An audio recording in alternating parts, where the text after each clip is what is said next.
What's going on, guys, Messi here and welcome to a brand new video. Welcome to your daily dose of transfer content, and today is going to be Friday the 17th of July. We have confirmed us to go through as well as the rumours. So just before we get started, if you could do our good stuff by leaving a like rating, press the subscribe button if you're new, and press the bell notification next to it so you never miss an upload. Yesterday's episode will be down below in the description box, and the current schedule every day at 8 am UK time there'll be a new video in your sub box. And down below in the comment section, ask me anything, drop a comment, and I'll try to respond to as many as I can. So the first confirmed deal today is that Arsenal centre-back Mavropanos, he's completed a loan switch to Bundesliga side Stuttgart. The Greece under-21 international has also penned a new contract with the North Londoners and will make the step up to Germany's top flight for next season, and since January he's playing in the second tier in Germany. Schalke are on the verge of completing the signing of Alexander Schwolo, and that is from Freiburg. The source is going to be Sky Germany, and he is set to be the replacement for Bayern-bound Alexander Nübel. And he's set to cost them around €8 million, and Schalke will pay that fee in instalments. Football Insider have come out with a story which is kind of strange, and they're saying that Manchester United are contemplating a shock move for Jeff Hendrick. The Republic of Ireland international midfielder is currently a free agent, that's after leaving Burnley, and Ole Gunnar Solskjaer may be about to enter the scramble for the 28-year-old signature. Now, I very much doubt he'll be a signing that will go straight into the starting 11, actually I'm pretty sure of that, but maybe Ole Gunnar Solskjaer sees him as good backup, especially considering United are getting rid of a few players. And the next story is from an outlet called BT. They're saying Mohamed Kudus will sign a 5-year deal with Ajax. That's after they agreed on a €9 million fee with FC Nordsjælland for the attacker. I'm not gonna lie, I've never seen him play, I've only really heard of him because of this article, but he is set to join the Dutch club.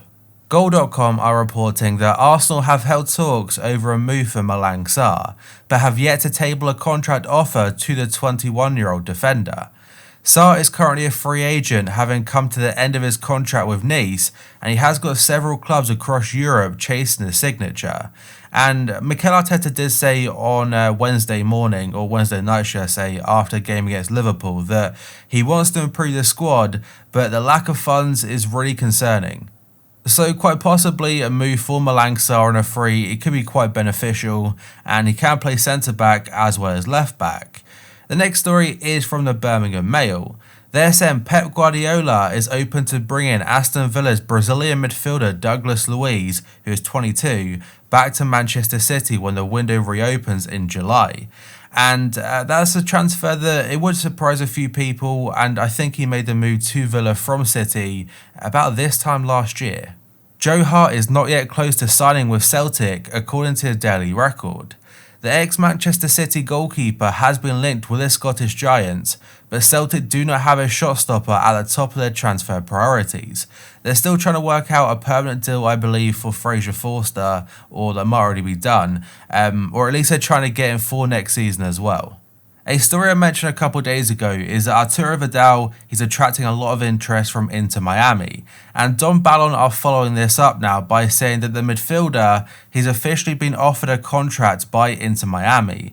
The Chilean international, who is 33, has long been linked with the new MLS franchise, although he remains a key part to Quique Setien's lineup at Barca. Brighton are leading the hunt for free agent Adam Lallana, according to Football Insider. The England international is set to end ties with Liverpool, and despite being heavily linked with Leicester, the former Southampton star could soon be heading back to the south coast. And Lallana is definitely at a point in his career now where he wants more first team football after being a backup player at Liverpool, and maybe at Leicester they can't really offer as much as he'd want to play, but at Brighton he'd probably be fitting in most games. Christian Eriksen is one of 11 players that Inter are prepared to part with in the next transfer window. The former Spurs star only moved to Italy in January, but Sport Media set report that Antonio Conte is planning a clear out at the San Siro. The article doesn't mention the other 10 players that could be sold, but apparently they're looking for a rebuild, and Eriksen, just being there for 6 or 7 months, he could be leaving already. Bayer Leverkusen are ready to challenge RB Leipzig in a bid to sign Roma forward Patrick Schick, and this according to German outlet Bild. The Czech Republic international is currently on loan with Leipzig, although for financial reasons amid the coronavirus pandemic, they can only consider another temporary move for next season. And that could see the Bundesliga rivals Leverkusen sneak in and seal a deal, with Peter Bosz's side likely to be in a good position to afford Roma's asking price, which is thought to be around 20 million euros. And aside from Leipzig, they do also face competition from AC Milan. Newcastle, Everton, Atletico Madrid and Bayern, they're all considering making a move for Crystal Palace star Wilfried Zaha. The source is going to be the Daily Mail, and they say that Palace demanded about £80 million for the attacker last summer, and it's unclear how much they'll be demanding when the transfer market reopens, but they are fully expecting a lot of interest to be there yet again. And while Everton have been scouting and looking at Zaha for some time, Newcastle's recent interest is dependent on their yet to be approved takeover, which apparently is getting closer now. The Mirror are saying that Manchester City will have to pay £65 million for Napoli defender Kalidou Koulibaly. Napoli have lowered their original asking price of £80 million, and Koulibaly is believed to be a top target for those at the Etihad Stadium.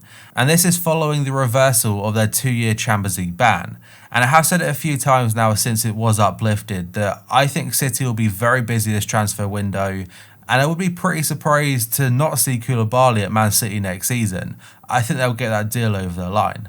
And yet another player linked to City now, according to Sky Sports, is that City believe Inter attacker Lautaro Martinez, he could be the man to replace Sergio Aguero at the Etihad. While long linked with a move to Barcelona, the Argentina attacker remains in Milan, with City reportedly in a better financial position to strike a deal. His release clause of about 111 million euros did expire last week, and Barca did say publicly that they may have to hold off on a move just yet. But like I reported yesterday, Cadena SER say they've agreed a deal with Inter, that is Barca by the way, and is 70 million plus junior Firpo, but they've got to sell players first to be able to afford that.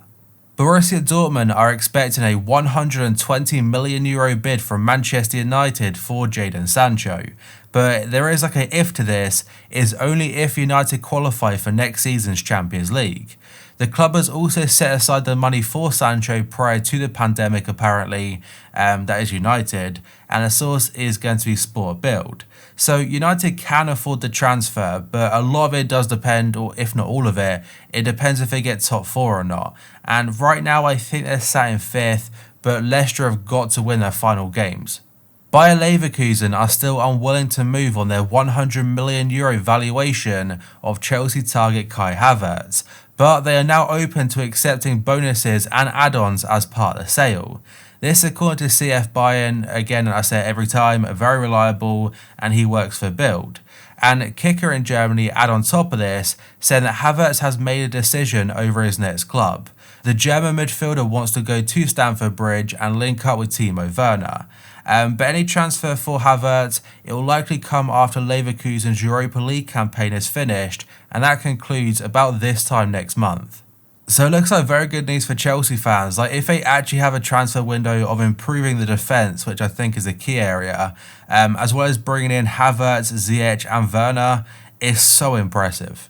So this story has just come out, and it's a bit of like an update from yesterday's video that was about Birmingham City wonder kid Jude Bellingham. So apparently according to Sky Sports now, he's arrived in Germany yesterday morning to complete a medical at Borussia Dortmund. He's set to join from Birmingham City, and CF Bayern mentioned it's around a €25 million fee. He'll sign a 5-year contract and he'll earn €3 million per year. Not bad for a 17-year-old. And another very reliable journalist, Fabrizio Romano, is saying this transfer is now a done deal. He's passed his medical with Borussia Dortmund and he's also signed the contract. So like I mentioned before, it's about 25 million, though Fabrizio Romano is saying 23. It is still very, very close. But it looks like the deal is officially done. We're just waiting for the announcement. And the potential squad that England have got coming up is kind of like mental to think about. Obviously, some players won't reach their potential like it always happens, but this current generation of English talent coming through is very impressive.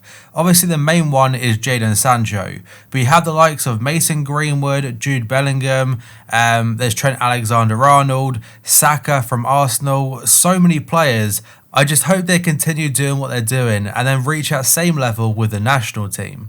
But that, guys, is going to be it for this video. So if you could do that good stuff by leaving a like rating, press the subscribe button if you're new, and press the bell notification next to it so you never miss an upload. My previous episode will be down below in the description box, and the current schedule every day at 8 AM UK time, there'll be a new video in your sub box. And down below in the comment section, drop a comment, and I'll try to respond to as many as I can. So thank you for watching, and I'll see you next time.